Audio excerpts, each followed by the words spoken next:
Theranos founder Elizabeth Holmes' months-long battle to extend her freedom is over. A federal court judge on Tuesday denied her bid to delay imprisonment, ruling she must surrender April 27 to serve her sentence for felony fraud at a Texas prison camp. Judge Edward Davila said he found Holmes was not a flight risk or danger to the community, but he concluded she had not raised any substantial questions of law or fact that would be likely to result in a reversal of the jury's fraud verdict or a new trial. The U.S. Marshals Service will determine whether Holmes must show up at the prison's gates or meet federal marshals elsewhere so she can be taken to prison. Davila has recommended she serve her more than 11-year sentence at a minimum security facility in Bryan, Texas, but federal prison authorities have the final say on where she will be confined. For Holmes, whose adoption of a black turtleneck and claims of a revolutionary technology saw her compared to legendary Apple co-founder Steve Jobs, Davila's decision answers one of the last key questions about her fate that have arisen since the first Wall Street Journal exposé shot cracks through her carefully crafted image in 2015. Would the negative press coverage harm Theranos, after Holmes' relentless hyping of its blood testing technology drove it to a $9 billion valuation? Yes, fatally. Would Securities and Exchange Commission charges lead to a criminal indictment? Yes, on multiple counts of felony fraud. Would she be found guilty? Yes, of defrauding investors, but not patients. Would she get prison time? Yes, more than 11 years. And now, when we'll walk through the prison gates to begin years of incarceration, under Davila's ruling? In a little over 2 weeks. 3 big questions remain. Will Holmes appeal Davila's surrender date order, like former Theranos president Sunny Balwani, separately tried and convicted of felony fraud before the same judge?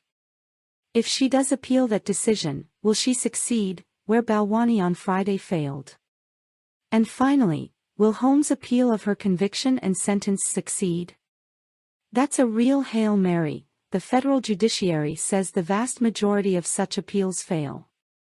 A jury convicted Holmes, 39, in U.S. District Court in January 2022 of 4 counts of defrauding investors in her now-defunct Palo Alto startup through false statements about her company and its purported ability to conduct a full range of tests using just a few drops of blood from a fingerstick. Her 4-month trial in U.S. District Court generated worldwide media coverage, with evidence revealing Theranos' technology fell far short of Holmes' claims, and that she engaged in substantial deceptions about its capabilities and uses, and about her company's financial state. Davila sentenced her in November, but allowed her to stay free until April 27 in a decision legal experts believed was connected to her pregnancy. In December, Holmes appealed her conviction and sentence, noting in a court filing that she was convicted only of defrauding investors, and claiming that the court record is teeming with issues for appeal. 3 days after filing her notice of appeal, Holmes asked Davila to delay her incarceration until the appeal is concluded, a process that can take a year or more after an appeal notice is filed. Prosecutors opposed her bid, contending Holmes posed a flight risk and claiming she had tried to flee the country on a one-way ticket to Mexico after her conviction.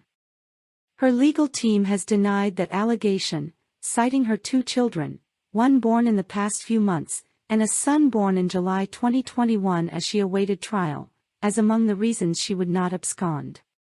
A Stanford University dropout who founded Theranos in 2003, Holmes has been free on bail since federal authorities hit her with fraud charges in 2018. She lives with hotel heir Billy Evans, who described himself in a February court filing as her fiancé. According to the U.S. Bureau of Prisons, the U.S. Marshals Service tells convicted criminals, once their date to surrender themselves for imprisonment is determined, whether to appear at the designated prison, or surrender to U.S. Marshals. Female federal prisoners are allowed to bring into prison a plain wedding band, earrings without stones worth less than $100, medical or orthopedic devices, legal documents and ID, and warden-approved religious items that do not pose a security threat. Under federal prison rules, Holmes will have to give up the clothes she surrenders in, which will be shipped to an address she chooses. She will be issued prison clothing that she may supplement with clothes bought at the prison commissary, which are limited in color to pastel green, gray, and white. Davila has yet to issue a decision on whether Holmes must pay restitution for losses from her crimes. Federal prosecutors in a court filing last month asked Davila to order Holmes to repay the full amount of investor losses, which the prosecution tallied at more than $878 million. Davila has pegged investor losses from Holmes' criminal conduct at $381 million. A jury convicted her on counts relating to investor losses of about $144 million. Holmes in a February court filing said she continues to work on ideas for patents, but has essentially no assets of meaningful value. In an earlier filing, Holmes' legal team said she has incurred substantial debt from which she is unlikely to recover.